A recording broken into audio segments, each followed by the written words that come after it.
Hello and welcome. The Pourdavoud Institute for the Study of the Iranian World welcomes you to another episode of our podcast, Legacies of Ancient Persia. Join us as we further explore the many legacies of ancient Persia and its relevance to global patrimony.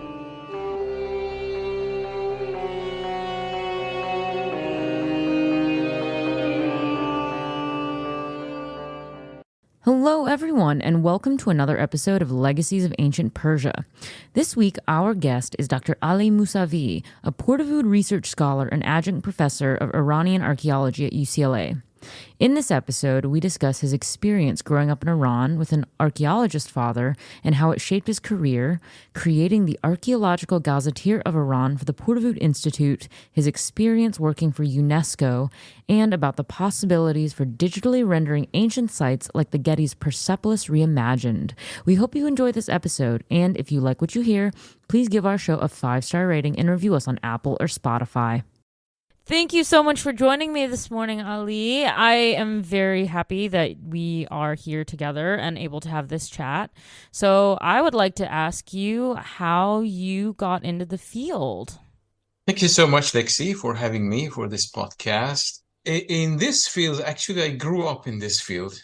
My father was an archaeologist, a field archaeologist, and he took me whenever he could and wherever he could to his digs and different journeys within Iran. So I met different sites, different regions. It's very contrasted, Iran, country of mountains, deserts, plains, valleys. So we have different sites. And he almost, I think that, he dug a hole in almost every site or a large number of sites in Iran. Sometimes he would do a survey, for example, in the Caspian. He conducted a series of surveys for 4 years in the mountainous region of the Caspian, south of the Caspian Sea, in Iranian Gilan, basically. So I grew up in the field and I got interested. I had an interest in history. I loved history. I've always loved history. So I started reading history books. My dad had a library, large library. Art history of religion. He was interested in literature, etc. So that was my basic source of learning. And then I just traveled with him, met archaeologists, foreign and Iranian archaeologists at that time in the 70s and even in the 80s. So then to pursue my studies, after a while, I knew that I was going to be an archaeologist. I was going to study archaeology. I was very lucky to get a fellowship in France to begin my studies in art history, prehistory, and archaeology in France, University of Lyon, and then I completed my studies. Later, I went to UC Berkeley and got a PhD, studied under David Stronach, one of the leading archaeologists of the time. He was a director of the British Institute in Tehran for 20 years. He's the excavator of Pasargadae and a specialist of the Achaemenid Empire, Achaemenid archaeology. Anyway, and then I ended up here in LA doing museum work at LA County Museum. I was a curator for a few years, and then I moved gradually to teaching and research. And from, I think, since 2018, I'm permanently here at UCLA. That's a wonderful, wonderful path. I mean, and also how fortunate to have a father who is into archaeology.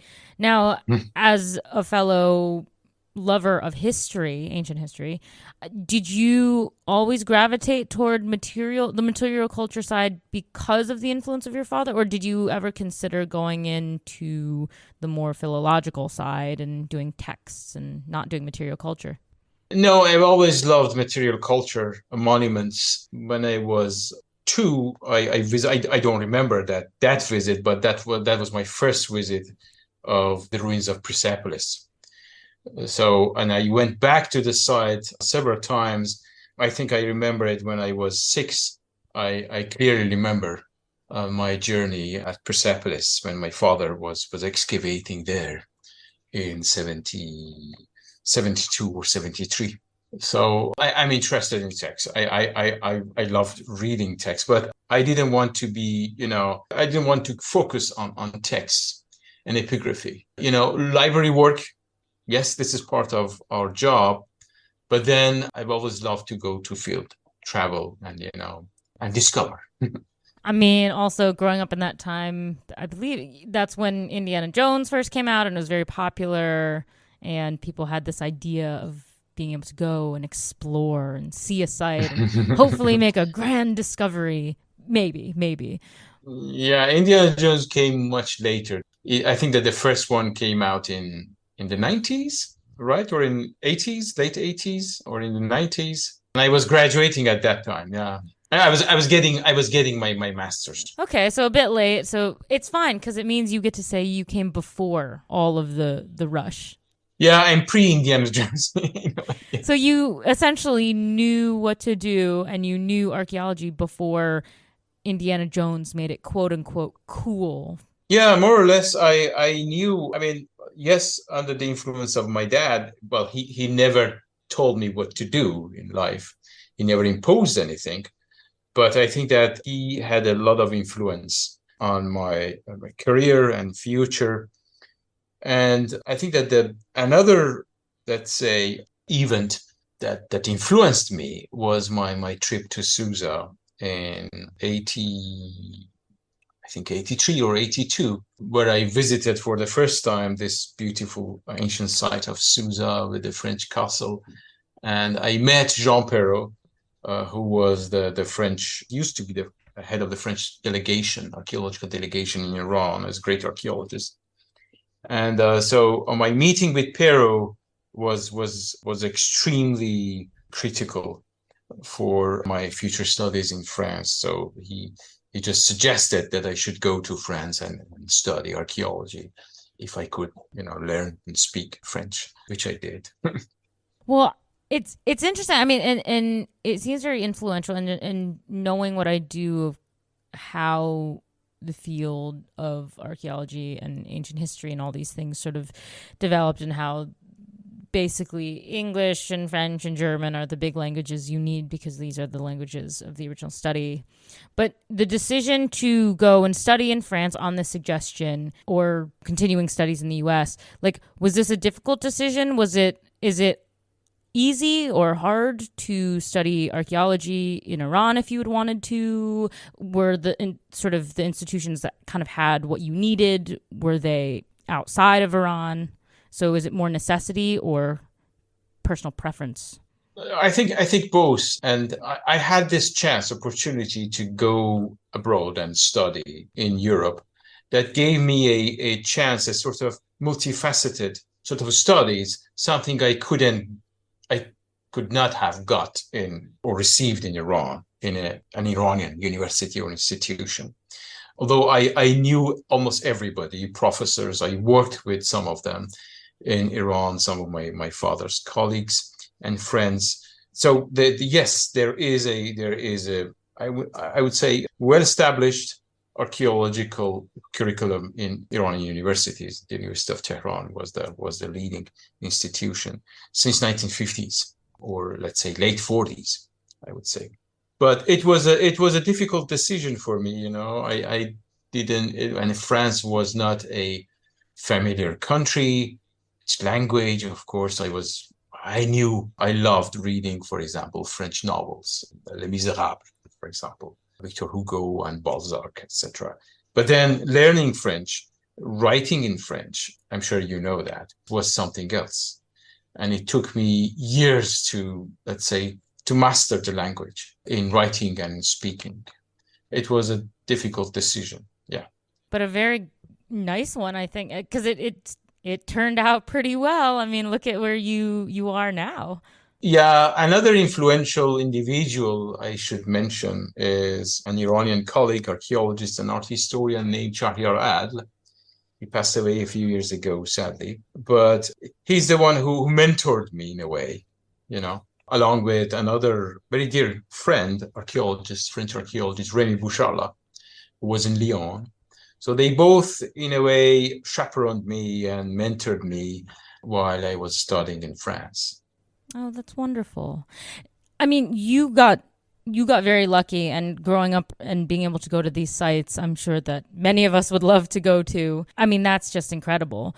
Would it have shifted the trajectory or made any difference if you had not been able to go and see these sites at such a young age?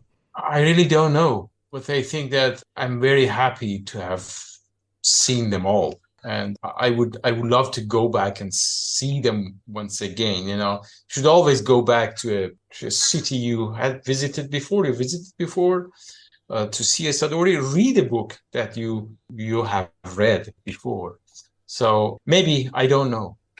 Well, I don't know. I mean, in your opinion, is it possible? Can we? I don't know how easy it is with travel being with some restrictions and whatnot these days. But if one really wanted to go, can we still go to these sites today and see them? I mean, I don't know. I don't think we can join any digs, but can we still go see them? Well, in theory, you can join tours. There are tours. I'm not sure if there are still tours at this time, but then I think that, yeah, there are tours. You can go and visit big touristic sites like Persepolis, the city of Isfahan, Pasargadae, and those sites, but not specifically archaeological sites. But yeah, there are tours. Yeah, you can take one of those tours. Wonderful. Well, for those who cannot get over there physically for whatever reason, one of the projects that I know you've been working on here at the Pourdavoud Center is the Gazetteer, and I'm hoping that you can explain to our audience just sort of what it is and sort of the idea behind creating it. Yes, the idea behind creating it is, or was, or is my ignorance. Iran is said to have 300,000 archaeological sites, ruined monuments or monuments in good state of preservation in cities, or simply archaeological mounds or structures scattered all over the country. So I know some of them. Dare to say that I know hundreds of them, but there are thousands I don't know. And that has always been one of the challenges in Iranian archaeology. I know that a group of archaeologists in Iran began gathering information for an archaeological atlas of Iran in the 1980s, but I'm not sure of any outcome, So the idea I had for years, and then with the creation of the Pourdavoud Center and a series of discussions with Professor Rahim Shaigan, head of the Pourdavoud Center, so we decided to actually, let's say, materialize this dream of putting archaeological sites on a sort of digital platform. And I think that time was ripe, or we were in a good time because of the possibilities we have now with the internet and a digital format. So this is about the beginning of the project. The Archaeological Gazetteer is more than an address book. Of course, a gazetteer means an address book, gazette, but this is more than that. It consists of, there are two main components in the gazetteer. One is the map. You can go and browse archaeological sites based on what you see on the map. And another component or section is the catalog of sites. You can go and search sites. And we are in the beginning of a very long road, but I think that we have had a very good beginning by putting more than 100 or about 200 sites now in the gazetteer.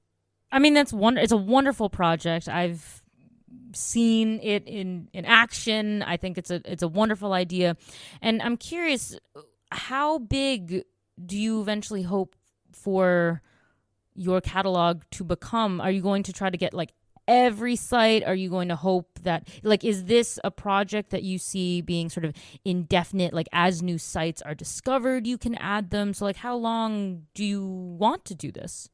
Well, it sounds like a never-ending project, but I think that I'd be satisfied with something around 3,000 to 4,000 sites, archaeological sites. Mostly, my idea is to put all the internationally known archaeological sites such as Persepolis, Pasargadae, Susa, those big sites. And, our scope, our vision goes beyond the present borders of Iran.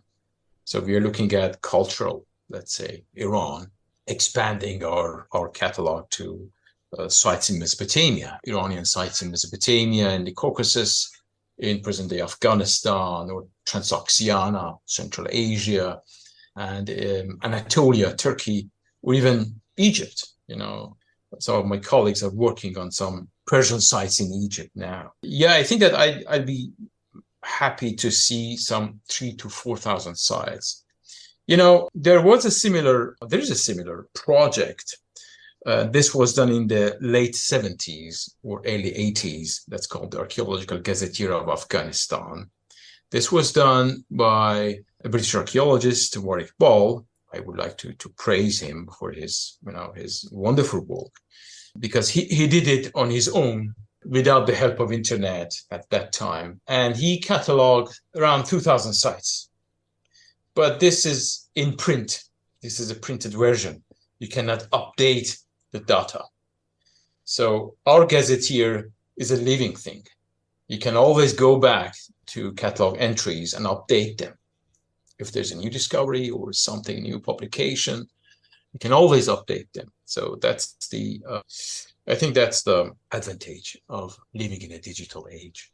Yeah, no, it definitely does present us with a lot of amazing opportunities. And I guess so with this, and because we have the ability to update it, and as you mentioned, wanting to expand beyond just what we would consider the borders of ancient Persia and sort of go all over the map, who do you anticipate being able to actually make updates to this site? Is it going to be yourself, other academics, maybe people from outside the academic sphere? Well, for the time being, it's only me.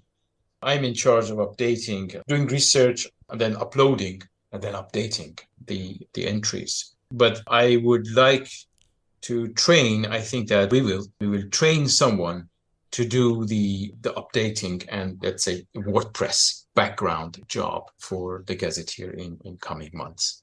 Wonderful. Well, I mean, I'm sure this is wonderful, and I hope you keep doing the project for a long time. I mean, eventually, though, if you were to eventually not do the project yourself, is this something that would hopefully live on its own? And is this something that would be student run forever? Yeah, I think that if I'm not here tomorrow, it's straightforward. I mean, I've written up a sort of instructions. So I think I can train someone in a matter of hours to do the WordPress and background job and dealing with the map. So I can do that. Yeah, this will outlive my professional or even lifetime career. I would hope so, because it's a fantastic project that I would like to see. Yeah. It will. Others will come and we'll do a better job. Maybe we'll have much more possibilities to do things that we cannot do these days with the internet. Yeah. I mean, do you ever foresee maybe the project taking on or opening up to input from like the general public? Like if someone has discovered a new site or something, or would like to suggest a site that is not seen, like do you anticipate maybe having an avenue for someone to sort of reach out and say, hey, there's this site. I don't see it here. This is what I know. Here's where you can find more info if you'd like to add it. Like is sort of that outreach level eventually going to be considered? Yes, indeed. I have reached out colleagues around the world who work on Iran, and they contributed to the Gazetteer's catalog, and I'm thankful. But usually I invite people, but I would love to receive suggestions. I haven't received any. But yeah, if there is a site, if you know a site that's interesting, you can suggest it. And I'll consider it, of course. Yeah. Wonderful. Well, we've heard a lot about the contributors to it. And now I'm curious, who is the ideal audience that you would like to attract to use your database? I mean, do you foresee this being mainly for students and academics? Is this for general public? Yeah, who would you like to see use the database? Yeah, let's start with academics. Of course, academics are first front, but then the entries are not exhaustive. We want to give the essential information about the site, a few illustrations, its exact location. This is important because some of those sites, even I didn't know where is this site or where is this mound in the middle of nowhere. So I think that the geographical location is very important. But then I think that in a sort of lower level or other level would be students. It has an educational aspect, this gazetteer, and I use it in my classes, and students use it, and they're happy. And then the third level would be the general public. Of course, they can go. It's free access. They can go and consult and see the sites. The main component of the entries in the catalog, I think, is the geographical location, and then the bibliography. If you want to expand your knowledge about a site, you go to the bibliography and you find those sources. Wonderful. So I love how it is open for everyone. Obviously, yes, it is more academic in nature, but one of the things that I love that makes or that helps make academia seem a little more accessible to laymen, let's call them, let's say, is when we have things that are open access. Now, however, that does not come without challenges, right? I mean, when you make things open access, you never know who exactly may be wanting to use resources. So I think one of the questions foremost on my mind, and maybe other people would be wondering as well, is, do you intend this to always be very open access, or do you foresee potentially in the future needing to figure out some sort of restrictions just in case there are any nefarious people who would like to use such a database to find exact locations and perhaps not do wonderful things with that information? Well, the basic concept is to make this available for everybody. Of course, you can go and buy a sharp knife and do a wonderful recipe, cook something. And then you can do crazy things, cut your finger, for example. So I think that we are not here to prevent free access to the knowledge. And I'm sure that with this disseminating idea, eventually the goodwill will prevail. And I don't know anybody, let's say any antiquities dealer or evil-minded individual, using a digital database to go to those sites and dig. I've never known such a method for those people. No, it's going to be free access, I think.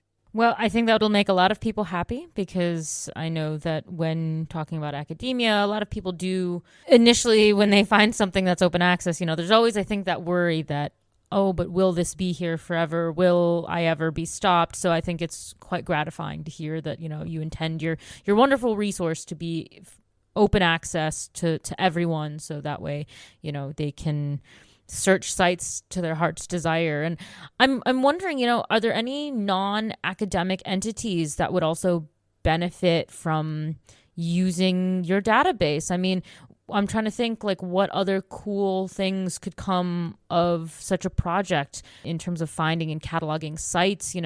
Is this something that like the UN could use? Could we be marking sites for UNESCO, for cultural heritage? Like what other things, I'm wondering, can we do with such an amazing database? I'm glad you mentioned UNESCO, because I worked for UNESCO for a while, and I contributed to the registration of sites on the World Heritage list of UNESCO. Yes, of course, another aspect is preserving these sites virtually, and this is another, I think, that good thing of the gazetteer.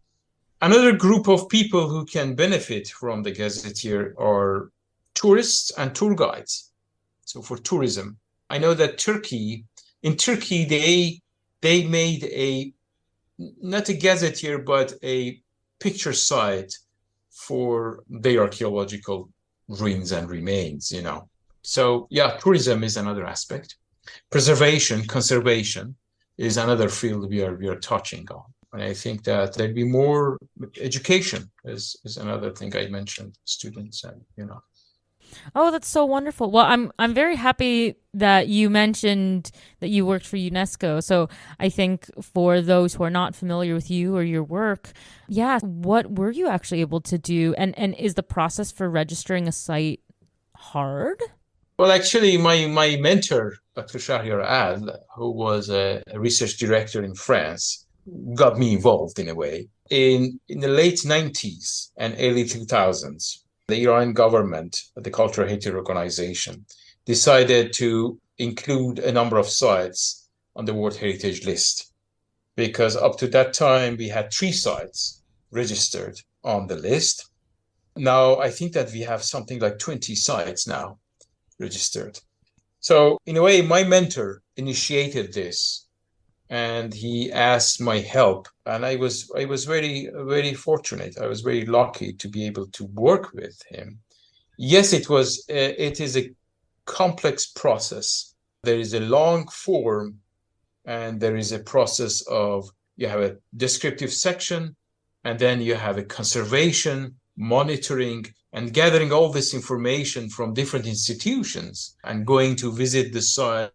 Yeah, it's a long process. Usually it takes, if it's approved, if everything is okay, if your dossier is complete, it would take more than a year for your site to get approved and to be listed on the World Heritage List. Yeah.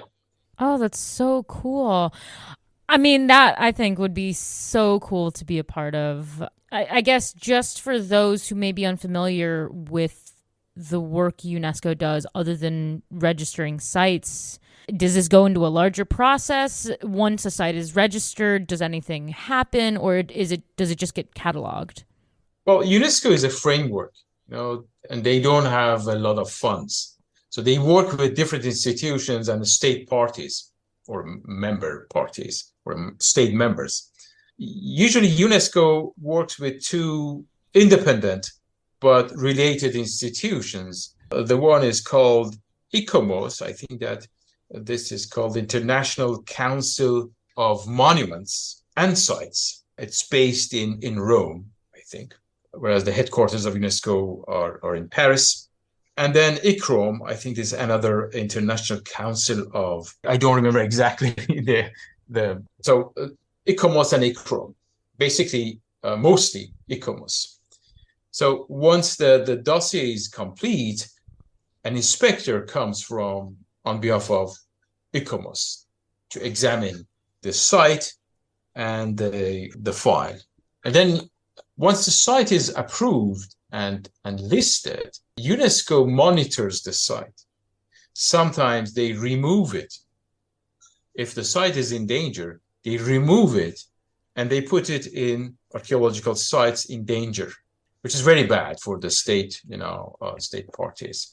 It happened in the past. But UNESCO, I mean, the fact of being registered on the World Heritage List of UNESCO does not guarantee the preservation, conservation, or appropriate protection of the site. So you need a local institution, national local institution, to watch and to take care of the site with appropriate funds, because UNESCO doesn't have any fund. No, I think that's very interesting, and it's very helpful to know. I myself just finished my master's, and I wrote on the reconversion of Hagia Sophia. And one of the things that I was dealing with was, now that UNESCO would no longer be in charge of the site, I talked a lot about how the preservation standards have gone down. And so it was interesting because as you were talking, I was thinking about my own research and about what happened in Turkey. And so I'm assuming that for the sites that you personally worked on or know of that got registered, do you feel that those sites have all gotten adequate sort of preservation status, and that this isn't something that, we need to be sort of really fighting over the way we do with that particular monument? Yeah, I think that you have to fight because, for example, the site of Pasargadae, Achaemenid site of 6th century BC, site of Pasargadae in southern Iran, was registered in, I believe, 2003, early 2000s. And the site has a core area. That's the ruin, the area with ruins, marked with ruins and ancient structures. And then 2 or 3 buffer zones. For example, agriculture, farming is permitted, but you cannot build a high rise, in the proximity of the site, or a factory or things like that. And it goes against developing projects, construction of dams, roads, buildings, development of towns and villages, etc. So there is this challenge. And I know that as we speak, people are fighting to preserve those buffer zones of Iranian archaeological sites, in particular Pasargadae. And because of the development of nearby villages, now they are trying to reconsider those buffer zones, but those buffer zones are approved by the World Heritage Council. You cannot do anything, you cannot touch them without their approval, and it's a long process. If you do, then they might decide to remove the site, and this is very bad. It's fascinating to learn more about it, and I think a lot of people sort of think of UNESCO as just another one of these big UN bodies that no one really knows what happens or what people do or what they do. So it's wonderful to be able to ask you these questions and have someone who knows a little bit more enlighten us. So I want to thank you, and I hope our audience is also very appreciative. And now I do want to turn to a specific site that I know you've done some work with, which is Persepolis. Now, I know you had a hand in crafting like a 3D version of it, and I believe that was a project for the Getty, was it not? Yes, the site of Persepolis. I was fascinated, as I mentioned before, when I was a kid. My father worked there. That was the last large-scale excavations at the site between 68 and 1972. So he took me there, and I became fascinated with the site. It's always been my love, this site. Yes, I was very much involved in gathering information in connection with the history of archaeological research at Persepolis, which I published a few years ago. And then, of course, with the reconstruction projects, going back to the 17th century, people tried to reimagine these big, magnificent palaces.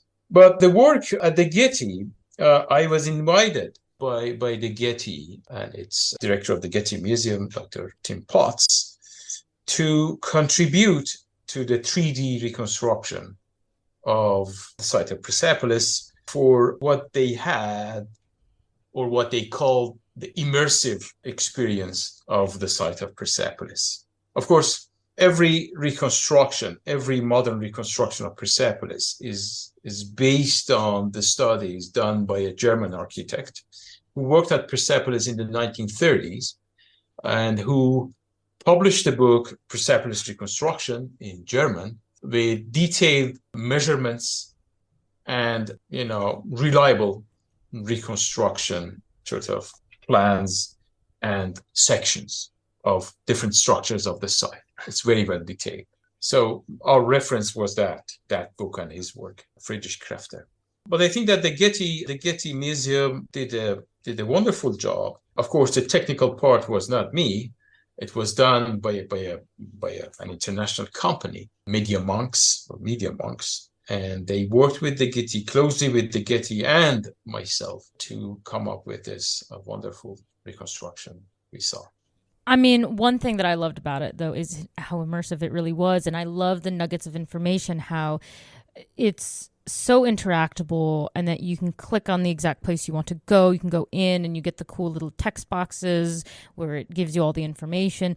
And the only other place I've seen something that immersive and that well constructed have been sort of, I want to say like video games, because they're the only other sort of entities that have the resources to put in that level of technology and detail. But obviously this is not a game, and it's meant to be more educational. And I was enraptured by it. And so I would love to know those. So having been a part of it, is this kind of like something you would love to see used like in the classroom for pedagogy? You know, like, is this a good way of bridging sort of the more modern technology we have? Like would you put this in your own classroom and say, okay, students, like, I want you to go and actually explore the site, and you can in this beautiful 3D rendering? Sure. You know that visiting ruins is, I would say, 10 times more educational, didactic than any classroom. But since we cannot go and visit those ruins, let's bring them here. Now we have technology. We can do immersive experience. Yes, this is a different feeling. This is a different experience, as you mentioned. You know, yes, I showed a clip of not the entire, but a few seconds of the clip to my students to go and watch the immersive experience. And there's also this website, Persepolis 3D, done by two German engineers, based on, once again, Krefter's information and book.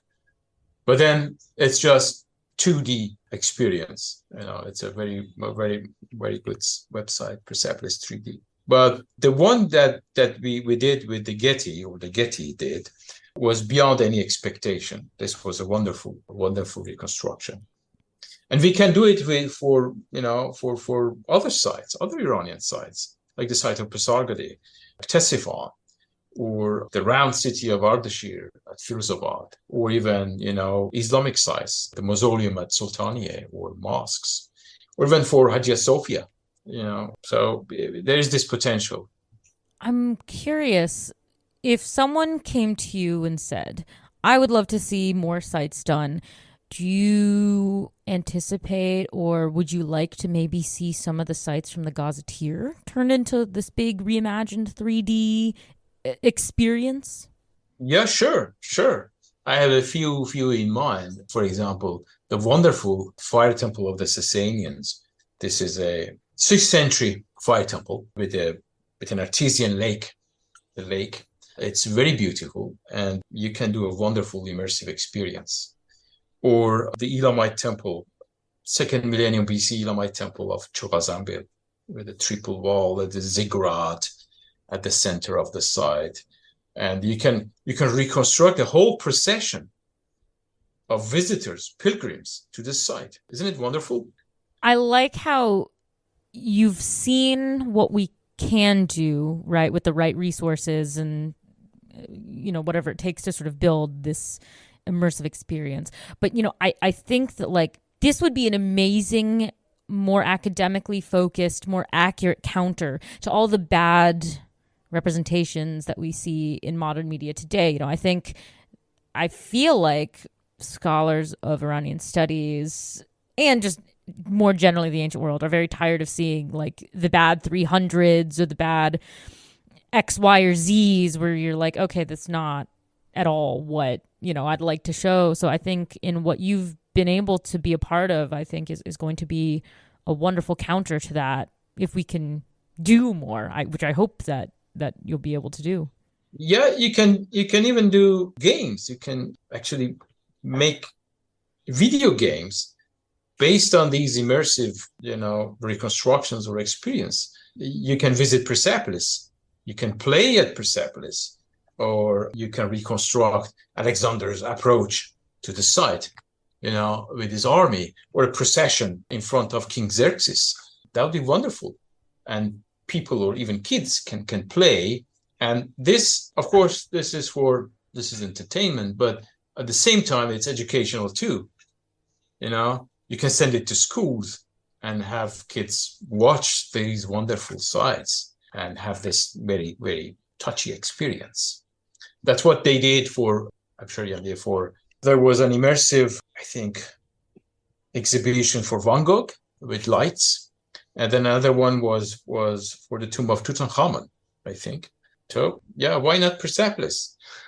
We've talked a lot about different sites, and we've talked a lot about the ones that you enjoy. So I'm curious to put a little different spin on that and ask you, what is a site that you believe more people should know of or be interested in, but you can't use your favorite sites?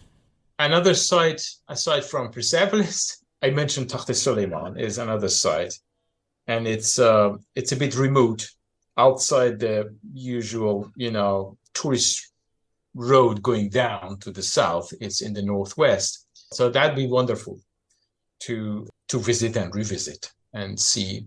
Another site I mentioned was this great temple, Elamite Temple at Chorazanbil. This is once again a remote site. It's located in the southwest. You can't go; it's too hot to go visit that site in the summer. It's very hot. So the season would be, October to, I would say, to April or May. These are the sites I can mention. But then we have cities, beautiful cities. The city of Isfahan, it's wonderful mosques and palaces. I mean, the whole layout of the city is beautiful. The city of Yaz is a picturesque city. And in the countryside, you have caravanserais, beautiful caravanserais, hostels, They go back to the 12th century, some of them. So these are wonderful sites you can visit in person or virtually. And part of me asking this is because as someone who specializes in Iranian archaeology, which there's not a lot of people in the world, right, who really specialize in this. So how often do you find that people confuse these wonderful Iranian sites with sites in Mesopotamia? Is it common as an archaeologist to get questions of, teach me about, and then they say something in Assyria or something Babylonian? And do you find yourself having to correct people and say, no, that's next door, but not what I do? Yeah, more often than before. Of course, if you open a general book, an ancient history, you have what? You have ancient Egypt, you have ancient Greece, ancient Mesopotamia, Sumerians, Babylonians, and then they jump to the Indus Valley, if they do. I think that anything beyond the Tigris would be considered unknown or unimportant or insignificant. So yeah, there's a big gap in, I would say, even recent academia and academic publications, because they basically deal with Mesopotamia, ancient Egypt, of course, the area of the Syria, Palestine, the Levant area, and ancient Greece. I understand, I guess, why, just looking at how people's interests go and how research in these places have been. But as someone originally, family and all, from Iran, does it ever get frustrating that people kind of want to jump over ancient Iran, even though they have quite significant notable historical sites and figures? And I mean, I feel like people might know the names of sites in ancient Iran and then not even realize it and attribute it to somewhere else. Does that ever get frustrating for you? A little bit, yes, a little bit, but I can't blame them. This is maybe our fault, academics and scholars, who don't really disseminate our work and who we don't really reach out the general public. Sometimes we are busy with doing our own things and publications, specialized reports and articles. Yes, but and another problem is this is a country you cannot visit easily. So is Iraq, Mesopotamia, Syria. So is Syria. But then because of the sheer importance of those Mesopotamian sites being, the foundation of modern civilization or human civilization, let's say, as well as Egyptian civilization and Greek civilization. So they're considered to be included in even, school textbooks, history books. So my daughter's history book, I remember, I don't know, fourth grade, fifth grade was just ancient Mesopotamia, the cradle of civilization, Greece and Egypt. And that was it. Oh, that would be incredibly frustrating. Oh, and I wonder, and you're in the unique position of having seen both, right? The education systems from three different unique places in Iran, in Western Europe, let's call it, and then here in the States. And I wonder, is the gap that big everywhere? Is it a bit smaller over in Europe just due to proximity? Like, is our general sort of ignorance, let's say, accidental ignorance, do you find that it's like worse over here? Is it like a difference in education system? I'm very curious, why is it that we tend to skip over? Do European textbooks skip over ancient Iran at all?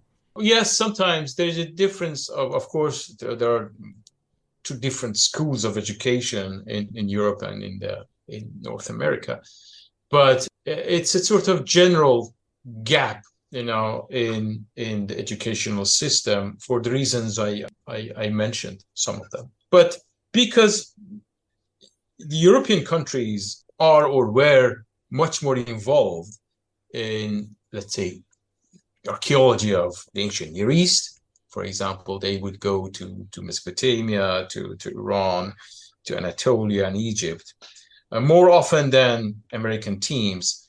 Of course, there's an awareness of those countries being important in the sort of general trajectory of human civilization and history. That's all I can say, but yes, there's a general ignorance.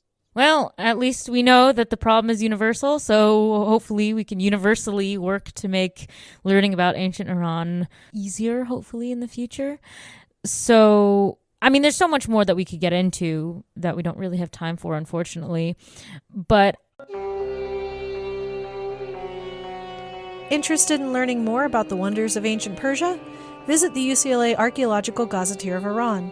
The Gazetteer digitally preserves famous locations, World Heritage sites, and lesser-known areas from all time periods of ancient Iranian history. You can explore using the interactive map, or visit the encyclopedic catalog for updates to the ever-growing list of archaeological sites. Visit www.irangazetteer.ucla.edu and learn more about what the Archaeological Gazetteer of Iran has to offer.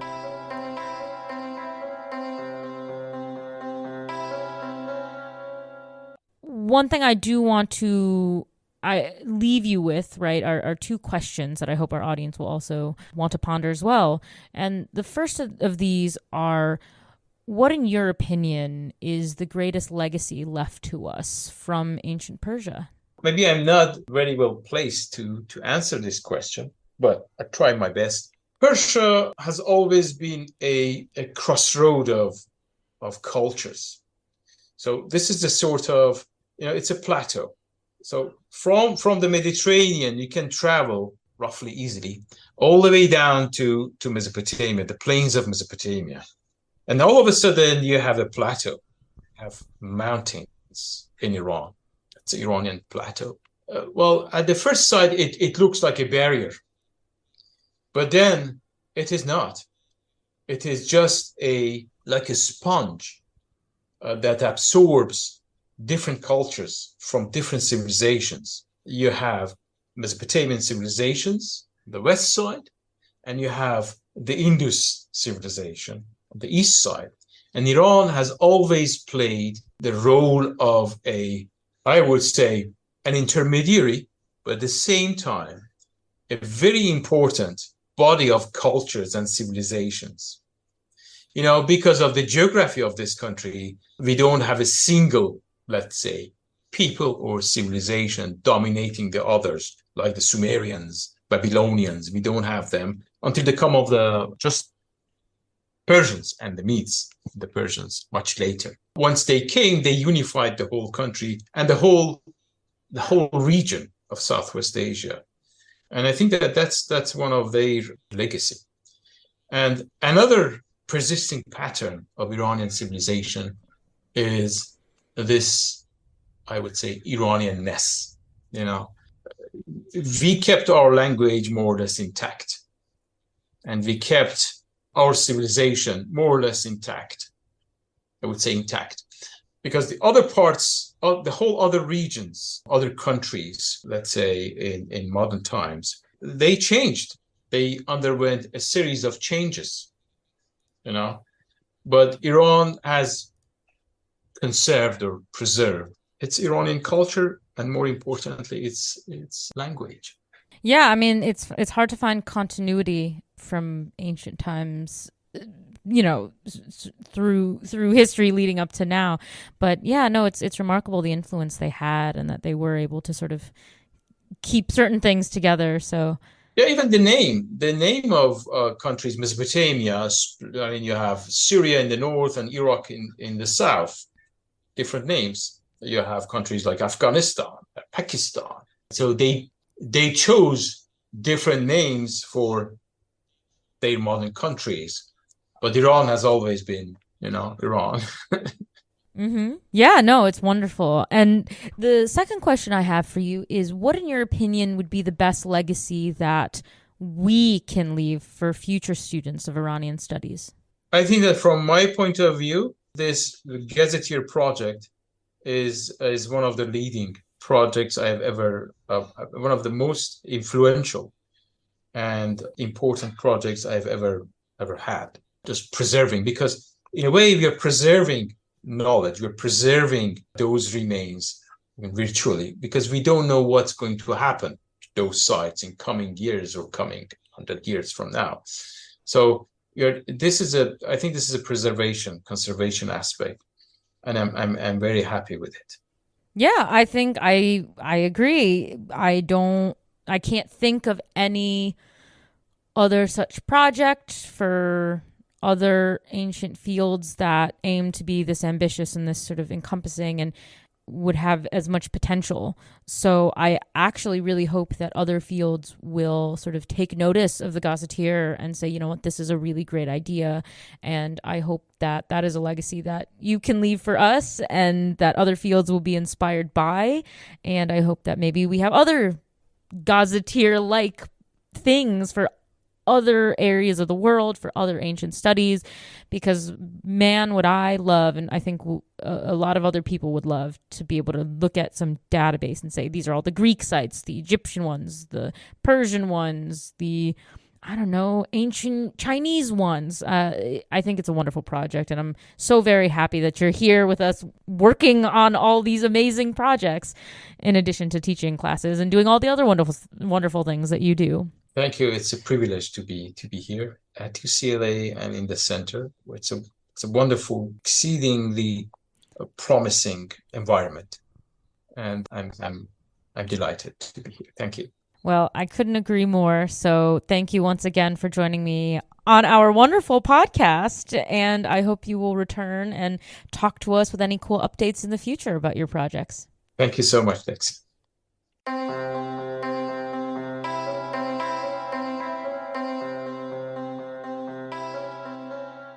Legacies of Ancient Persia is a Pourdavoud podcast production, hosted and edited by Lexie Henning, with select episodes co-hosted by Marissa Stevens.